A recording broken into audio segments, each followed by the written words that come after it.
जय हिंद। आइए आज हम लोग इंडियन कॉन्स्टिट्यूशन के जो हम लोगों ने शुरुआत किया है। इंडियन कॉन्स्टिट्यूशन कल हमने देखा था।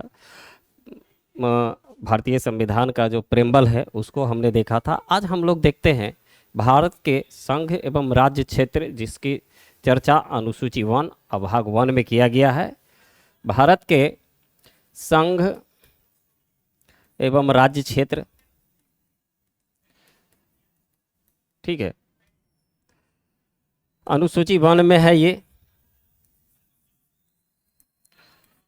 और पहली अनुसूची इसको कहिए, और भाग 1 में भी इसका भाग है वो, ठीक है। आखिर भारत का जो इंडियन कॉन्स्टिट्यूशन है भारत को किस रूप में परिभाषित करता है, या भारत को किस रूप में ये बताता है कि भारत क्या है ना। तो उसका चर्चा जो है, पहला जो आर्टिकल 1 हम लोग देखते हैं, इसमें सीधे लिखा गया है भारत अर्थात इंडिया राज्यों का संघ होगा। मतलब India is A union of state, Bharat राज्यों का संघ होगा, राज्यों का संघ होगा, मतलब यूनियन होगा। देखिए यूनियन, ये जो भारत का कॉन्स्टिट्यूशन है, और हम लोग जब आर्टिकल 1 में इस बात को देखते हैं कि भारत अर्थात इंडिया, ऐसे सीधा सा इसी बात को लिखा गया कि भारत अर्थात इंडिया राज्यों का संघ होगा। ये क्वेश्चन भी कभी कभी पूछा जाता है कि भारत को किस रूप में भारत के संविधान में लिखा गया है या वर्णन किया गया है, तो भारत राज्यों का संघ है। यूनियन शब्द का प्रयोग यहाँ पे किया गया है, फेडरेशन शब्द का प्रयोग नहीं किया गया है। इसका मतलब है, बहुत सारे विद्वान ये मानते हैं कि उस समय भारत को जो स्थितियाँ थी, है ना, जो जिस समय भारत का संविधान का निर्माण हो रहा था भारतीय संविधान माने संविधान सभा के द्वारा, और भारत नया नया आज़ाद हुआ था, गरीबी, बेरोजगारी, शिक्षा, बहुत सारी समस्याएं थी। उसके बाद में करीब करीब 542 माने जो स्टेट थे, छोटे छोटे राज्य थे, उनको एकीकरण करना था, है ना। तो इन्हीं सब बातों को ध्यान में रखते हुए यूनियन शब्द का प्रयोग किया गया। यूनियन शब्द लिखने का मतलब है कि भारत में जो भी राज्य हैं, है ना, वो अपने माने स्वयं को इससे अलग नहीं कर सकते हैं। भारत, तो ये तो आर्टिकल 1 में इस तरह से है। आर्टिकल 1 का इसमें 3 बातें हैं। दूसरी कि भारत की जो संघ क्षेत्र है, राज्य क्षेत्र है, उसमें क्या है, तो इसमें वर्तमान में 28 राज्य हैं और 8 केंद्र शासित प्रदेश हैं। कौन कौन है, तो भारत, और भारत में उसके जो संघ क्षेत्र हैं वो हैं। भारत में जो तीसरी बातें हैं आर्टिकल 1 का, उसमें कहा गया है कि 28 राज्य तो होंगे ही, 8 केंद्र शासित प्रदेश तो होंगे ही, है ना, 8 केंद्र शासित प्रदेश तो होंगे ही। और एक बातें लिखा गया है कि जो अर्जित किए जाएंगे, जो अर्जित क्षेत्र होंगे, है ना, वो भी भारत के माने अंग होंगे, भारत का अंग होगा। ये बातें आर्टिकल 1 में ये लिखा गया है। क्योंकि हम लोग जानते हैं जिस समय भारत आज़ाद हुआ था उस समय बहुत सारी समस्याएं थी, इतना तक कि बहुत सारे जो राजा राजवाड़े थे, बहुत सारे स्टेट थे जो भारत में शामिल नहीं होना भी चाह रहे थे। हाँ, उसकी चर्चा हम लोग आगे करते हैं। फिलहाल इसको हम देखते हैं कि आर्टिकल 1 में ये सब बातें लिखा हुआ है। क्वेश्चन यदि पूछा जाता है तो आप निश्चित रूप से आप इसको बना सकते हैं। आर्टिकल 2 में कहा गया है, आर्टिकल 2 में कहता है कि देखिए आर्टिकल 2 माने अनुच्छेद 2 और अनुच्छेद 3, ये दोनों जो है, ये दोनों कभी कभी विद्यार्थी को बहुत तंग करता है। तो इस बात को ध्यान में रखिए, जब बाहर का क्षेत्र बाहर का क्षेत्र, जैसे भारत के सीमा से बाहर कोई क्षेत्र भारत में यदि शामिल होना चाहते हैं या भारत के द्वारा अर्जित किए जाते हैं, है ना, तो वो है जिसकी चर्चा किया गया है, वो आर्टिकल 2 में है। माने बाहरी क्षेत्र, बाहरी क्षेत्र जो भारत में शामिल होंगे, है ना, में शामिल होंगे, उसकी चर्चा आर्टिकल 2 में किया गया है। ठीक है। और जो भारत के अंदर, भारत के अंदर, है ना, अंदर वाले क्षेत्र, जैसे 8, हमने अभी कहा कि वर्तमान में भारत में 8 केंद्र शासित प्रदेश और 28 राज्य हैं। अगर इन 28 राज्य और 8 केंद्र शासित प्रदेश में यदि किसी तरह का चेंजिंग होता है, किसी तरह का परिवर्तन यदि हम करते हैं, जैसे नए राज्य का निर्माण, किसी राज्य के सीमा में परिवर्तन, किसी राज्य का जो क्षेत्र है उसमें विस्तार, किसी राज्य का नाम में परिवर्तन, अगर इन सब बातों का अगर चर्चा होता है तो वो आर्टिकल 3 में होता है। आखिर आर्टिकल 3 में इस तरह की बातें जो होगा तो वो कैसे होगी? तो देखिए, ये यदि किसी राज्य का निर्माण करना है, उसके सीमा में परिवर्तन करना है ना, या तो एक राज्य का कुछ क्षेत्र को काट करके दूसरे राज्य को दे देना है, या तो उसमें नाम में परिवर्तन किया जाता है, तो इसके लिए एक विधेयक लाया जाएगा जो संसद में लाए जाएंगे। संसद में विधेयक लाया जाएगा। लाने से पूर्व यदि कोई विधेयक इस संबंध में आता है तो उससे पूर्व राष्ट्रपति की सहमति जरूरी है। बिना राष्ट्रपति की अनुमति के इस तरह का कोई विधेयक संसद में नहीं लाए जाएंगे। अगर कोई कानून लाया जाता है या कोई विधेयक संसद में लाया जाता है तो राष्ट्रपति की अनुमति से ही लाया जाएगा। और यदि वो कानून पास हो जाते हैं, मान लिए कि यहाँ पर से एक कानून जो किसी राज्य का निर्माण के संबंध में था पास हो गया, अब राष्ट्रपति क्या करेंगे, उस विधेयक को संबंधित राज्य, जो राज्य उससे प्रभावित होंगे, जैसे किसी राज्य का नाम बदल रहे हैं, उसके सीमा में परिवर्तन कर रहे हैं, उससे के काट करके एक और राज्य का निर्माण कर रहे हैं, तो उस स्थिति में संबंधित राज्य को राष्ट्रपति वो विधेयक को भेजेंगे, उस कानून को भेजेंगे उस राज्य का, माने भाई आप आपके नाम में परिवर्तन कर रहे हैं, आपके सीमा में परिवर्तन कर रहे हैं, आपका आपसे काट करके और एक नए राज्य का निर्माण कर रहे हैं, तो आप क्या कहना चाहते हैं इस संबंध में, है ना। उस राज्य से राष्ट्रपति ये पूछेंगे कि भैया देख लो, तुम्हारे जो राज्य है उससे हम एक नया राज्य बना रहे हैं, इस संबंध में आपका क्या कहना है। राज्य विधानसभा में भेजा जाएगा और भेजते समय एक समय भी निश्चित करेंगे। समय निश्चित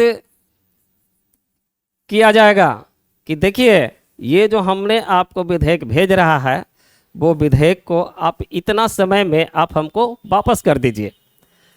वित्त आप इस संबंध में क्या सोचते हैं। चलिए, अब यदि विधानसभा उस निश्चित कर दिया जाएगा कि आपको इतना समय में आप भेज दीजिए, नहीं तो ऐसे ही कानून पास हो जाएगा। तो देखिए, यदि विधानसभा उसमें कोई रुकावट डालता है या तो कहता है कि नहीं भैया यहाँ पर से नहीं काटिए, यहाँ पर कीजिए, कुछ भी अगर उसमें उस विधेयक में कोई संशोधन यदि राज्य चाहता है करने के लिए और वो बिल को वापस राष्ट्रपति के पास में भेजा जाता है, तो राष्ट्रपति यह मानने के लिए बाध्य नहीं होगा कि उस जो राज्य के द्वारा दिया गया है कोई संशोधन के संबंध में, उसको माना जाए या ना माना जाए। कहने का मतलब है कि अगर आपको घर का बंटवारा कर रहे हैं और हमने कहा कि भाई बताओ कैसे करेंगे, आप अपना सहमति दो, हमने ऐसा ऐसा कर दिया, आपने कोई सजेशन दिया कि नहीं इसका ऐसे नहीं ऐसे होना चाहिए, तो वो हमारे ऊपर डिपेंड करता है कि हम तुम्हारे बात को माने अथवा नहीं माने। तो ये सब बातें हैं जो आर्टिकल 3 में लिखा हुआ है। आप लोग समझ गए होंगे कि आर्टिकल 1 में देखिए, आर्टिकल याद करना बड़ा मुश्किल होता है, लेकिन अगर तोड़ तोड़ के पढ़िएगा ना तो याद हो जाते हैं। जैसे सबसे पहला आर्टिकल क्या कहा कि जब भाई भारत अर्थात इंडिया राज्यों का संघ होगा। कौन कौन होंगे, क्या होगा इसमें, तो 28 जो हमारा भारत राज्य है और उसका संघ क्षेत्र होगा। इनमें कौन कौन से होंगे, तो 28 राज्य है, 8 केंद्र शासित प्रदेश है और अर्जित जो किए जाएंगे वो भी शामिल होंगे। 2 कहता है कि यदि हम बाहर का कोई जो क्षेत्र है वो यदि भारत में शामिल होता है तो उसकी चर्चा आर्टिकल 2 में करेंगे। यदि भारत के अंदर का जो स्थितियां हैं, भारत में जो 28 राज्य और 8 केंद्र शासित प्रदेश है, अगर उनमें यदि किसी तरह का चेंजिंग या कोई भी परिवर्तन करते हैं तो उसका चर्चा ये जो है आर्टिकल 3 में किया गया है। प्रोसेस क्या है कि राष्ट्रपति की अनुमति से एक विधेयक है जो संसद में रखा जाएगा और उसके बाद उस संबंधित राज्य को भेजा जाएगा कि आप अपना सहमति दीजिए और ये भी बता दीजिए कि आप इसमें इससे संतुष्ट हैं अथवा नहीं है, आपका क्या मानसिकता है, आप क्या सोचते हैं इसके बारे में, ठीक है। और एक निश्चित समय भी दिया जाता है। अगर राज्य चाहे कि हम इस बिल को रोक लें तो नहीं होगा, क्योंकि एक निश्चित समय दिया गया है। अब अगर उस समय में आप नहीं दीजिएगा तो जिस रूप में आपके पास में वो विधेयक भेजा गया था उसी रूप में उसको पास कर दिया जाएगा। अब आगे बढ़ते हैं। आगे कहता है आर्टिकल 4, आर्टिकल 4 जो है, अनुच्छेद 4 जो कहता है कि देखिए, ये जो हमने पहले आर्टिकल 2 और आर्टिकल 3 का जो बात किए हैं, इस दोनों में अगर किसी तरह का कोई भी चर्चा होता है ना, ये जो जितने प्रावधान हैं, अगर इस सब के बारे में जो भी बातें आप ऊपर में पढ़े हैं, इन सब जो भी प्रक्रिया अपनाया जाएगा वो संविधान संशोधन में नहीं आएंगे, संशोधन में नहीं आएगा, नहीं माना जाएगा। अब सवाल है कि रे भाई, जब संविधान संशोधन में नहीं आएगा तो आखिर ये संसद में जो बिल ला करके किया गया है, या तो एक बात और स्पष्ट करते हैं। यहाँ पे हम लोग पढ़ते हैं कि 1974 में सिक्किम का चर्चा आता है। सिक्किम है जो 35वां संशोधन किया गया था, ठीक है। और 36वां संशोधन द्वारा 75 में इसको जो पहले जो दिया गया था, सिक्किम को जब भारत में शामिल किया गया था तो एक एसोसिएट स्टेट के रूप में किया गया था। और 75 में जब 36वां संशोधन किया गया तो पूर्ण राज्य का दर्जा इसको दिया गया। अब सवाल है कि जब आर्टिकल 4 जो कह रहा है, क्योंकि जो भी प्रक्रिया होंगे, क्योंकि याद कीजिए सिक्किम उस समय भारत का अंग नहीं था। जिस समय 1974 में भारत का सह राज्य के रूप में सिक्किम को शामिल किया गया, उस समय भारत का ये राज्य नहीं था। लेकिन 74 में 35वां संविधान संशोधन और ये 75 में 36वां संविधान संशोधन, ये जो सह राज्य बना फिर पूर्ण राज्य बन गया, तो उसको कैसे करेंगे? जबकि आपने तो कह रहा है कि आर्टिकल 4 के द्वारा के 2 और 3 में जो भी होगा वो संविधान संशोधन में आएंगे ही नहीं। मतलब कहने का है कि जो 368 आर्टिकल है जिसमें संविधान संशोधन की चर्चा किया गया है वो आएगा ही नहीं। जबकि आप बोल रहे हैं कि अनुच्छेद 2 में जो बाहरी राज्य शामिल होंगे, है ना, वो इसमें नहीं होगा। तो जब ये 35वां संविधान संशोधन, ये 36वां संविधान संशोधन, ये क्या है? इस बात को हम थोड़ा सा स्पष्ट कर देना चाहते हैं कि आखिर ये बहुत सारा कन्फ्यूजन है ना। एग्जामिनर क्वेश्चन भी सेट करता है तो कहता है कि किस संविधान संशोधन की तरह माने ये जो सिक्किम राज्य है वो भारत का अंग बना, ठीक है। तो देखिए ये जो 35वां संविधान संशोधन था, है ना, 35वां संविधान संशोधन द्वारा आर्टिकल अनुच्छेद 2 में आर्टिकल 2(2)(a) जोड़ा गया। राज्य का, ये सिक्किम का था मामला, तो आर्टिकल 2 में आर्टिकल 2(a) जोड़ करके और सिक्किम को एक सह राज्य के रूप में वर्णित किया गया, भारत में शामिल किया गया।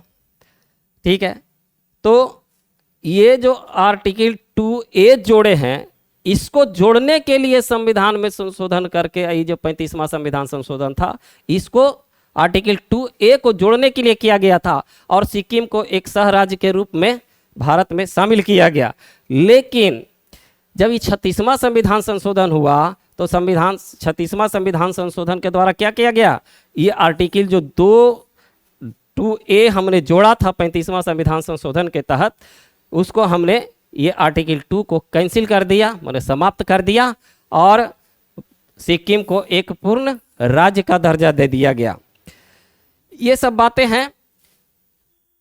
देखिए, यदि हम 368 की बात यदि करते हैं तो 368 आप जानते हैं कि ये भारत में भारतीय संविधान में संशोधन की बात करता है। तो देखिए, संशोधन हम जानते हैं कि 3 तरह का होता है ना। एक होता है जो साधारण बहुमत से होता है, साधारण बहुमत से होता है, एक विशेष बहुमत से होता है ना, और एक होता है विशेष के साथ साथ आधे राज्यों की सहमति से भी होता है। यदि क्वेश्चन में पूछा जाता है कि आर्टिकल 368 के अंतर्गत भारत में, भारतीय संविधान में कितने तरह के संशोधन का चर्चा किया गया है, तो आपका आंसर 2 होगा, 2 प्रकार, है ना। यदि आर्टिकल 368 वो नहीं लिखता है तब होगा 3 प्रकार।